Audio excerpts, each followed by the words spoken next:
Hey, what's up? TROY, the maker, checking in. And this is my review of the Glowforge. In this review, we're going to talk about everything that's on the outside, everything that's on the inside, the Glowforge interface. I'm going to show you the difference between a cut, score, and engrave. We're going to talk about the noise. We're going to talk about the smell. We're going to talk about the different models, the referral program, and which model that I think is right for you. Let's get into it. Hey, we're going to start at the back of the Glowforge.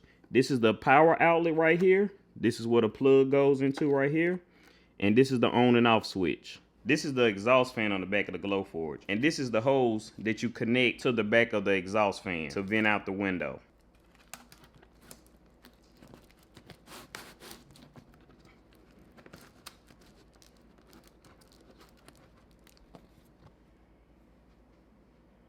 The Glowforge comes with this hose right here, but it doesn't come with this hose right here. I got this hose right here out of Lowe's or either Home Depot. It's just a dryer vent hose that I attach this part to right here. And this is how I vent out the window. And this right here is the start button. As you can see, I kind of decorated mine a long time ago. It needs a redo. Okay, this is the inside of the Glowforge. This is your printer head right here. This is your laser tube. This is your crumb tray. This is the front door. It lets down. So you can take the crumb tray in and out for cleaning. This moves up and down. This moves left to right. And that's how the laser machine moves around. These right here are your LED lights. They are on each side. Okay, this right here is your camera. That's how you see the Glowforge bed when you're on the computer. Once you log into your Glowforge interface, this is your design library. This is your home tab. This is where all of your files will be saved in the Glowforge cloud. This is your catalog. Catalog is basically where you can buy some Glowforge designs and files from. This is the shop. This is the Glowforge store. This is where you can buy all of the proof grade materials such as leather, plywood, acrylic, even spare parts. This right here is the Glowforge community. Once you log in, you can ask questions. It's like a forum that Glowforge have. And this last tab, this is the support tab. This is basically where you're gonna go at once you first purchase your Glowforge. As you can see, it has everything from the unboxing and settings. It has safety. It has tells you how to clean. This is the manual, your account troubleshooting, using the pro and doing your first cuts and prints. Like for example, if you go to unboxing and setup, it's basically showing you everything, like checking, like when you first get your Glowforge, like if you want to check for damages, and it tells you like everything that we kind of went over in the beginning. It has step-by-step on how to unpackage your Glowforge and everything like that. And it's also detailed, and it has pictures on how to set it up. It tells you how to connect it to your Wi-Fi and like everything and so forth. Everything that's supposed to be inside of it, like right here. You're gonna have to go through this to get your Glowforge set up. Okay, now we're about to head inside a Glowforge print, and I'm gonna give you a quick overview of everything inside, and we're also gonna cut, engrave, and score so I can show you the difference between them. So let's jump into it.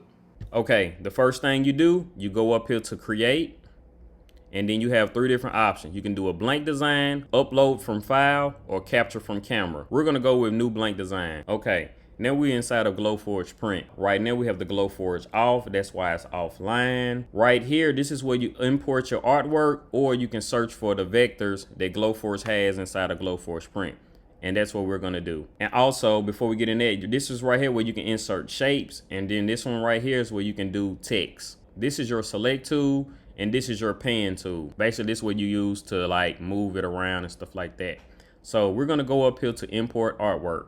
You can either upload your own file right here, or you can trace the Glowforge bed using the camera right here. So we're going to upload, we're not gonna upload, we're gonna search a graphic within Glowforge print. So we're just gonna type in smile.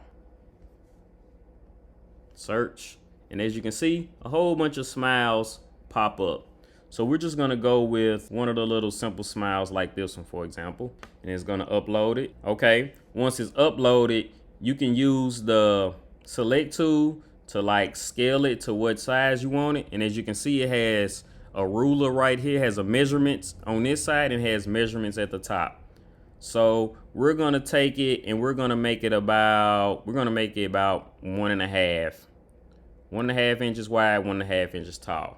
Okay, so we're gonna go up here to unknown. This is where you select either your Glowforge material right here. But if you have some proof grade material and you already got it inside of the machine, Glowforge will recognize this QR code and it'll automatically put these settings in for you.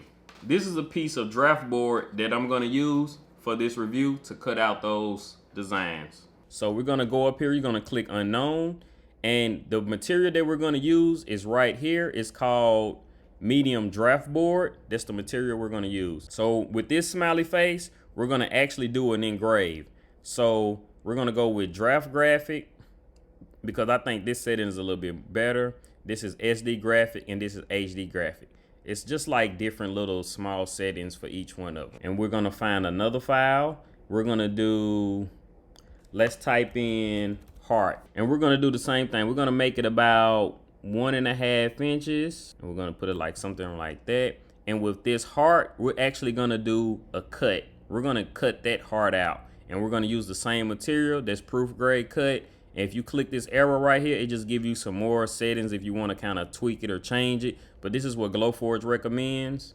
So we're gonna cut that out and let's do a circle. And with this circle, we're just gonna take a solid circle right there, do the same thing, make it about 1.5 inches. And with this circle, we're gonna do a score. As you can see, it kind of unfills the circle because it's just gonna score. Score is basically where it doesn't cut out. It just kind of gives it like a deeper engrave. So this is what we're gonna do. Okay, now that we got the material inside, as you can see, this is where the camera comes in handy. You can actually see the bed of the Glowforge. We have the designs. They're not placed on top of the material. So what you can easily do is just highlight all of them, select them, and you can move them around like so. So we're just gonna put them directly on top of the material, as you can see. And you also can use the zoom in feature to get even closer like so. And as you remember, we're gonna score this one, we're gonna cut this out, and we're just gonna engrave this one. So the next thing you do, you go up here to ready and you just click it. And it's basically gonna prepare your print and it's going to set up everything and make sure that the file is working. It's gonna send everything over to the Glowforge and it's gonna give you an estimated time on how long these 3 designs is gonna take. And it's gonna take these 3 designs 3 minutes and 51 seconds. This is your cut, this is your engrave. As you can see how the engrave is, it's just engraved. It's like taking just like a little bit of the top layer off of it, and this is your score. Your score is basically like, instead of engraving, it's like a halfway cut or something like that. That's kind of like how I would see it. I don't know if you can see it, but it's because it's a really thin line. But that's basically like how a score is. How you know when a Glowforge is ready to start its print. You have to press the button right here. You will see that it's lighting up, it's glowing on and off, on and off. And when you press it, that's when it alerts the Glowforge, the printer head, to start engraving, print, or cutting your design out. So all you have to do is just press it. And these are the noise levels that I was getting when I was doing those designs versus the household vacuum. Okay, every material has some type of smell that lingers around after you're using it. Like you have the draft board and the wood, it has a smell. It's not as strong as acrylic and the leather, that I would say. And the wood and the draft board, it lingers around, but not as strong as acrylic or leather. So I'm just gonna go off of the strongest smell, which is acrylic. Acrylic lingers around, in my opinion, longer than draft board or wood.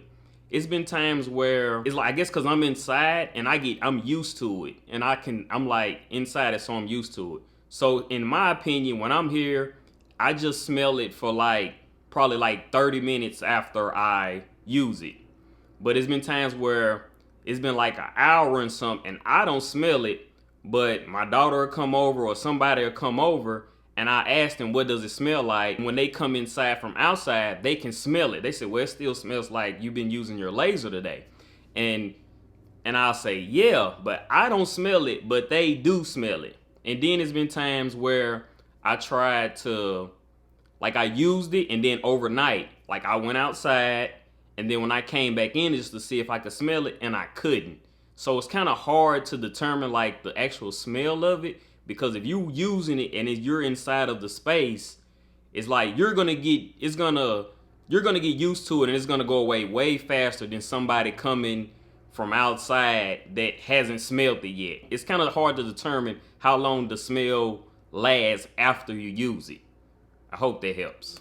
As the timing of this video, Glowforge comes in 3 different models. It's a basic, a plus, and a pro. Basic is what I have right here. The plus is faster than the basic, and the pro has more wattage and also has the pass-through feature in the back where you can do really large projects. Okay, now let me tell you about the referral program. When you purchase a Glowforge, you get a referral link. When somebody uses your referral link, if they buy a basic, they get $100 off and you get $100. If they buy a plus, it's $250. They get $250 off of their Glowforge and you get the $250. And if they buy a pro, they save $500 and you get $500.